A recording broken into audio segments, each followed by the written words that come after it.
Hello friends, welcome to radiant competition classes. आज हम लोग बात करेंगे 67वीं बीपीएससी आंसर राइटिंग प्रैक्टिस के दौरान पॉलिटी जो हमारा खंड है, पॉलिटी विशेषकर करेंट अफेयर से जोड़कर पूछा जाता है और इसका प्रैक्टिस हम लोग करेंगे कि किस तरह से नए नए तथ्यों को इसमें हम जोड़कर आंसर को और बेहतर कर सकते हैं। तो ये एक मॉडल दिया जा रहा है। आप इसमें अपेक्षापूर्ण अपने हिसाब से तथ्यों को सजा सकते हैं। आप अपने लैंग्वेज का प्रयोग कर सकते हैं। कोई ज़रूरी नहीं कि यहाँ जो लैंग्वेज दिया जा रहा है ये सर्वोपरि है।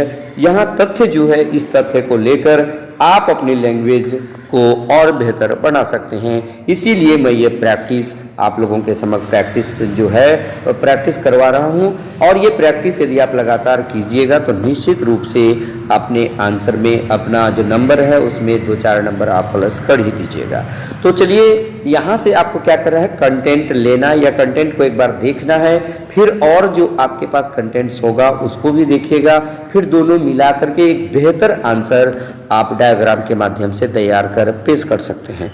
तो सिर्फ ये प्रैक्टिस करने के लिए दिया जा रहा एक मॉडल है और आप इससे भी बेहतर कर सकते हैं जब आप एक जगह दो जगह देख लीजिएगा। तो चलिए स्टार्ट करते हैं। आज का जो हमारा प्रश्न है, पॉलिटी करंट अफेयर्स के तहत भारतीय लोकतंत्र के विकास में गठबंधन सरकारों की भूमिका। आपको पता होगा कि ये GS2 के तहत ये पूछा जाता है। GS2 में ये पार्ट है जिसमें पॉलिटी का जो भी प्रश्न होता है प्रायः उसको कहाँ से जोड़ता है, करेंट अफेयर से जोड़ता है। उसके आधार पर यहाँ पर आंसर तैयार किए हैं एक मॉडल, आप इसको एक बार जरूर देख लीजिए। तो चलिए हम लोग एक बार देख लेते हैं, भारतीय लोकतंत्र के विकास में गठबंधन सरकारों की भूमिका क्या है। तो चलिए इसका आंसर पढ़ते हैं। भारत की स्वाधीनता प्राप्ति के 75 वर्ष यानी हीरक जयंती को आज़ादी का अमृत महोत्सव के रूप में राष्ट्रीय स्तर पर मनाया जा रहा है। इस अवधि में भारतवासियों ने अनेक बाधाओं और चुनौतियों का सामना करते हुए देश को सशक्त, समृद्ध और प्रभावशाली बनाने की सफलतम गाथाएं लिखी है। इससे विश्व में हमारी आर्थिक, राजनीतिक, सामाजिक और सांस्कृतिक रूप से विशिष्ट पहचान बनी है। भारत की राज्य व्यवस्था को सशक्त बनाने में राज्य एवं केंद्रीय स्तर पर बनी गठबंधन सरकारों ने भी समय समय पर यथोचित योगदान दिया है। यानी कि ये गठबंधन की सरकारें सिर्फ केंद्र स्तर पर ही नहीं या राज्य स्तर पर ही नहीं, बल्कि दोनों जगह राज्य एवं केंद्रीय स्तर पर ये गठबंधन सरकारें समय समय पर अपनी अहम योगदान दिया है। उसके बाद हम लोग अब देख लेते हैं भारत में गठबंधन सरकारों का इतिहास। ये भी देखना जरूरी है कि भारत में, या ये आपको बताना जरूरी है क्योंकि जैसा प्रश्न पूछा जाता है उसके अपेक्षा के अनुसार ही आपको आंसर करना पड़ता है। तो गठबंधन सरकार यहाँ पर एक मेन हेडिंग है। तो आपको सबसे पहले इसके बारे में आपको इसमें पहले ही बताया कि इसके में 3 पार्ट होता है। पहला पार्ट आप देते हैं परिचय, तो गठबंधन सरकार दे दिए परिचय। अब हम लोग देखते हैं इसके इतिहास, यानी इसको बॉडी बोलते हैं। और फिर तीसरा होता है निष्कर्ष, यानी कि ये फाइनल कंक्लूजन आप क्या निकालते हैं। ये 3 पार्ट में आंसर करना होता है। ये परिचय हो गया। अब हम लोग इसके बॉडी में देखते हैं क्या कि भारत में गठबंधन सरकारों का इतिहास क्या रहा है। तो चलिए सबसे पहले देखते हैं 1935 के भारत शासन अधिनियम के तहत संपन्न चुनाव में कांग्रेस पार्टी ने 5 प्रांतों में सरकार का गठन किया। ये क्लियर है। उसके बाद असम में सबसे बड़े दल के रूप में गठबंधन सरकार। उसके बाद हम लोग स्वतंत्रता प्राप्ति से अब तक 8 बार जो है केंद्रीय स्तर पर एवं उससे अधिक बार राज्यों में जो है गठबंधन सरकार बनी है। अब सबसे बड़ी बात होती है गठबंधन सरकार का अर्थ क्या होता है। वो ऐसी सरकार जिसमें न्यूनतम 2 राजनीतिक दलों की हिस्सेदारी हो या और कई बार इनकी संख्या दाही में भी होती है। आपको मैं बता दूं गठबंधन सरकार का अर्थ क्या होता है। वैसी सरकार जिसमें कम से कम 2 राजनीतिक दल की हिस्सेदारी होती है, कई बार तो इनकी संख्या 2 से या 10 से भी अधिक होती है, यानी दाही में अंक हो सकती है। तो डॉक्टर सुभाष कश्यप के अनुसार यदि आप देखिएगा तो यह राजनीतिक समुदायों एवं शक्तियों का गठबंधन है जो अस्थायी एवं खास प्रयोजन हेतु होता है। और संयुक्त सरकारों का निर्माण होता है। साथ ही बुनियादी राजनीतिक कार्यक्रम पर एक मत होते हैं। ये जो विचार है, ये जो कथन है डॉक्टर सुभाष कश्यप, जो जो पॉलिटिकल साइंस के बहुत बड़े ज्ञाता हैं, इनका एक कथन है, स्टेटमेंट है, आप इसे जरूर डालिएगा दोस्तों। रोजर स्क्रेटन के अनुसार यदि आप देखिएगा, कई राजनीतिक व्यक्तियों एवं दलों के मध्य आपसी समझौता ही गठबंधन कहलाता है। आप इसे भी डाल सकते हैं, क्योंकि एक दो परिभाषा आप डालिएगा तो और बेहतर होगा। नेक्स्ट देखिएगा, केंद्रीय स्तर पर गठबंधन सरकारें। अब ये तो गठबंधन सरकार हम लोग समझ लिए। उसके बाद अब हम लोग देखते हैं केंद्रीय स्तर पर गठबंधन सरकारें कब कब केंद्रीय स्तर पर गठबंधन सरकारें बनी। तो 1967 के पूर्व भारतीय राष्ट्रीय कांग्रेस पार्टी का केंद्र एवं राज्यों में एकाधिकार था, लेकिन सर्वप्रथम 1967 में केंद्र में गठबंधन सरकार गठित हुई। कब? 1967 ईस्वी में। आप इसे भी अच्छी तरह से नोट कर लीजिएगा। कांग्रेस डीएमके एवं सीपीआई के साथ गठबंधन सरकार बनाई, जो कि 1971 तक बनी रही। उसके बाद हम लोग बात कर लेते हैं 1977 में जनता पार्टी ने 5 दलों के साथ, बाद में एडीएमके और अकाली दल शामिल हो गए, जिसका नेतृत्व पीएम के रूप में मोरारजी देसाई ने 1979 ईस्वी में किया। नेक्स्ट हम लोग देख लेते हैं, चौधरी चरण सिंह समर्थन वापस लिया तथा नाटकीय ढंग से कांग्रेस के समर्थन से सरकारें बनाई, जो मात्र जो है 22 दिन ही रही थी। यानी चौधरी चरण सिंह जो समर्थन वापस ले लिया और नाटकीय ढंग से कांग्रेस के समर्थन से सरकार बनाई, जो मात्र 22 दिन ही रही थी। उसके बाद 1980 के चुनाव में पुनः सर्वाधिक 353 सीट जीतकर सरकार बना ली। इसी समय 1984 में इंदिरा गांधी की हत्या हुई थी, ये भी आप याद रखिएगा। उसके बाद पुनः 1984 के चुनाव में 401 सीट कांग्रेस जीती और सरकार बनाई।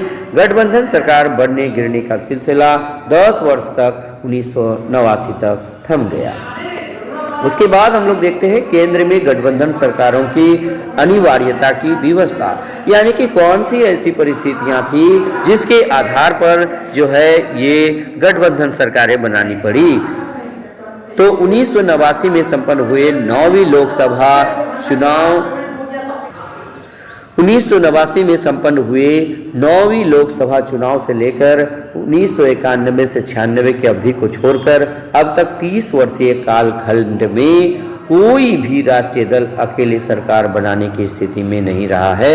यानी कि विकट परिस्थिति में जो है ये व्यवस्था हम लोग कह सकते हैं कि कोई भी दल को यदि स्पष्ट बहुमत प्राप्त नहीं होता है, उस स्थिति में एक अस्थायी सरकार बनाने के लिए गठबंधन बनाना अनिवार्य हो जाता है। उसके बाद हम लोग देख लेते हैं 1989 में वामपंथियों ने बीजेपी के समर्थन से विश्वनाथ प्रताप सिंह सरकार बनाई, जो टिकाऊ नहीं हुई।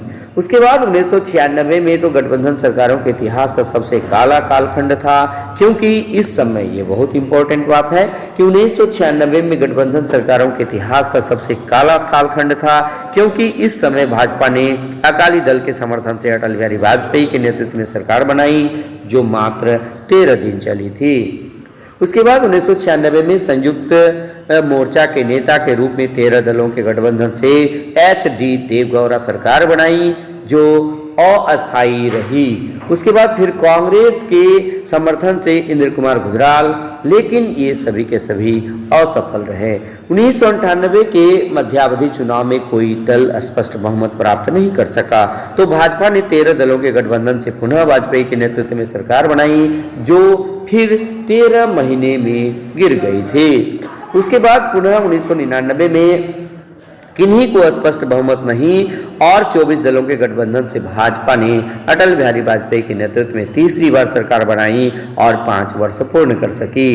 तो इस प्रकार केंद्र में गठबंधन सरकारों का क्रम स्थापित हो गया, जो आज भी जारी है। तो ये एक मजबूरी है जिसके तहत जो है गठबंधन सरकारें बनाई जाती है।